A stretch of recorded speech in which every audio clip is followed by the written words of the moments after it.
मित्रों नमस्कार। Parameter of law के इस चैनल में मैं आपका मित्र रिटायर्ड जज अशोक शर्मा आपका हार्दिक अभिनंदन करता हूं। मैंने इस चैनल पर महिलाओं के संबंध में बहुत सारे अधिकारों के कुछ वीडियोस डाले हुए हैं जो प्ले लिस्ट में मौजूद हैं, जिन्हें आप देख सकते हैं। आज मैं पुरुषों के क्या क्या कानूनी अधिकार हैं, पुरुषों के अधिकार से संबंधित ये वीडियो बनाने जा रहा हूं। वीडियो को शुरू से अंत तक देखिए, वीडियो महत्वपूर्ण है। गवर्नमेंट ने पुरुषों के साथ होने वाले अत्याचारों के लिए भी हेल्पलाइन नंबर जारी किए हैं। इस संबंध में सुप्रीम कोर्ट के भी कुछ निर्णय हैं जो इस वीडियो में मैं बताऊंगा।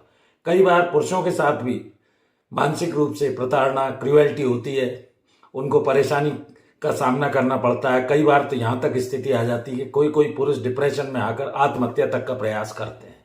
तो इन सब बातों से बचने के लिए मैं इस वीडियो में कुछ महत्वपूर्ण चीजें बताऊंगा। पुरुषों के लिए जो हेल्पलाइन नंबर जारी किया गया है वो 8882498498 है। ये डिस्क्रिप्शन में मैं डाल दूंगा। कानूनी अधिकार मेंस राइट टू इंडिया में ये हेल्पलाइन गवर्नमेंट ने जारी किया है। किसी भी तरह की पुरुष के साथ कोई घटना होने पर, दुर्व्यवहार होने पर वो इसकी शिकायत कर सकता है, इसका उपचार प्राप्त कर सकता है। सुप्रीम कोर्ट ने भी इस बारे में निर्णय दिए हैं। ये सारी जानकारी आपको होना चाहिए। घरेलू हिंसा होती है, उसके साथ मानसिक शोषण होता है, मानहानि हो रही है, झूठे आरोपों में उसे फंसाया जा रहा है, चाहे वो वर्किंग प्लेस पर हो, कोई फ्रॉड हो रहा है, प्रमोशन रोका जा रहा है, उसकी सैलरी रोकी जा रही है, तो ये हेल्पलाइन नंबर जैसा मैंने बताया 8882498498 पर वो इसकी शिकायत कर सकता है। गवर्नमेंट ने ये टोल फ्री नंबर जारी किया है और ये राइट टू लाइफ हर व्यक्ति का, पुरुष का एक फंडामेंटल राइट है, मौलिक अधिकार है जिसका आनंद नहीं किया जा सकता। वर्किंग प्लेस हो या घर हो, बस उसके पास थोड़ा सा इसके बारे में साक्ष्य और एविडेंस होना जरूरी है। पुलिस स्टेशन पर भी वो गया, उसके साथ अत्याचार हुआ, पुलिस वालों ने उसे धमकाया और उल्टा उसके खिलाफ कोई शिकायत रिपोर्ट दर्ज कर ली।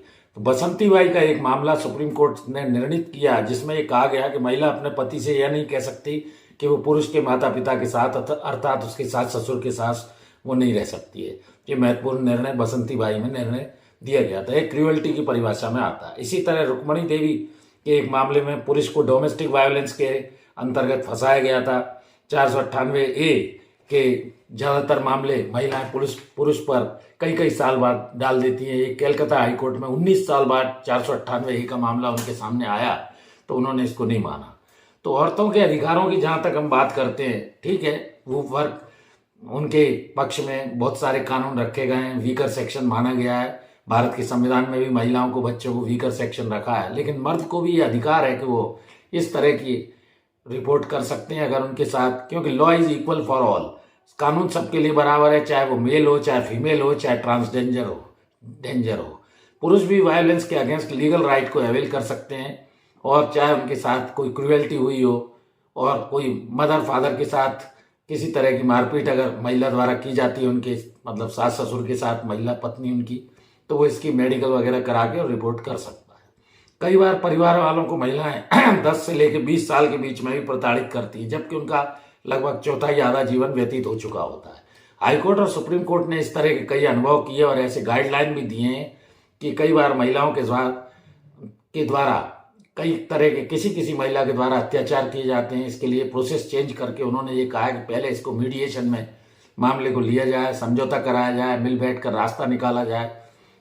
मीडिएशन दोनों फैमिलीज के कंप्रोमाइज कराने का एक साधन होता है। बहुत सारे परिवार टूटते इस मीडिएशन की प्रोसेस में बन भी जाते हैं और कंप्रोमाइज हो जाता है, म्यूचुअली डाइवोर्स हो जाता है आपसी सहमति से, अगर मैटर नहीं सुलझता है। बच्चे की कस्टडी का जहां तक प्रश्न है, बच्चे की कस्टडी 7 साल तक सामान्यतः माँ को दी जाती है, उसके बाद पिता को दी जाती है। जहां तक खर्चे का प्रश्न है, मेंटेनेंस एलिमनी तो महिला ले लेती है, बच्चे का खर्चा भी माँ बाप उठाते हैं। और 8 साल के बाद अगर बच्चे की कस्टडी पिता के में है तो उसको फिर बच्चे का मेंटेनेंस वगैरह नहीं मिलेगा। सेक्शन 9 ये हिंदू मैरिज एक्ट का इसीलिए बनाया गया है कि वो restitution of conjugal right, family में पति रखना चाहता है, पत्नी नहीं आ रही है, तो वो विवाह की पुनर्स्थापना के लिए भी सिविल कोर्ट में एप्लीकेशन दे सकता है, उसमें ऑर्डर हो सकता है। बच्चों के लिए वाइफ से भी मेंटेनेंस, पति पर अगर इनकम का जरिया नहीं है, पत्नी कमाती है, तो वो ले सकता है। आजकल दोनों पक्षों के एसेट्स लायबिलिटीज के एफिडेविट न्यायालय लेता है। अगर कोई भी पक्ष छुपाता है उसे कंटेम्प्ट ऑफ कोर्ट के लिए 7 साल तक की सजा दी जा सकती है।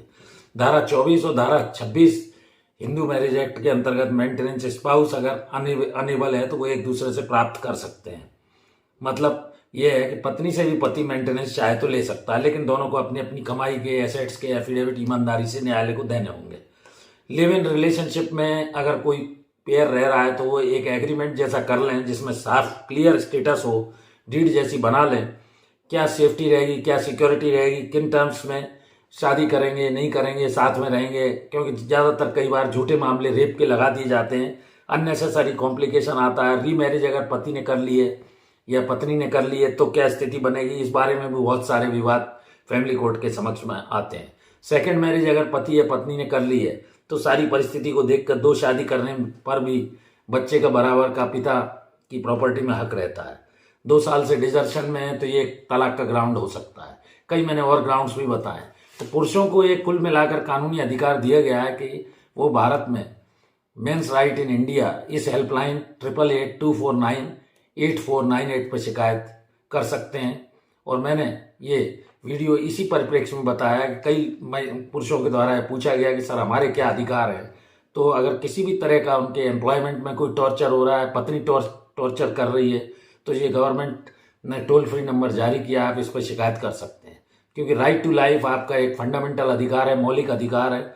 ऐसा बसंती बाई और रुक्मणी देवी के केसेस में भी सुप्रीम कोर्ट ने इन सब बातों को डिसाइड किया है। तो वीडियो मित्रों कैसा लगा?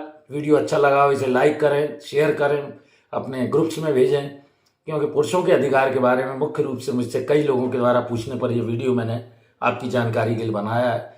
वीडियो को लाइक शेयर करें और अधिक से अधिक लोगों कमेंट करें। किसी तरह की कोई कमेंट है तो मैं उसका जवाब देने का प्रयास करूंगा। इस वीडियो में यहीं तक। एक और अनुरोध, मेरी धर्मपत्नी श्रीमती अर्चना शर्मा का भी यूट्यूब पर एक चैनल अर्चना आरटीएफ के नाम से है, कृपया उस चैनल को भी सब्सक्राइब कीजिए, उसके वीडियोस देखिए, लाइक कीजिए, जुड़े रहिए पैरामीटर ऑफ लॉ चैनल से। धन्यवाद। इस वीडियो में यहीं तक। नमस्कार।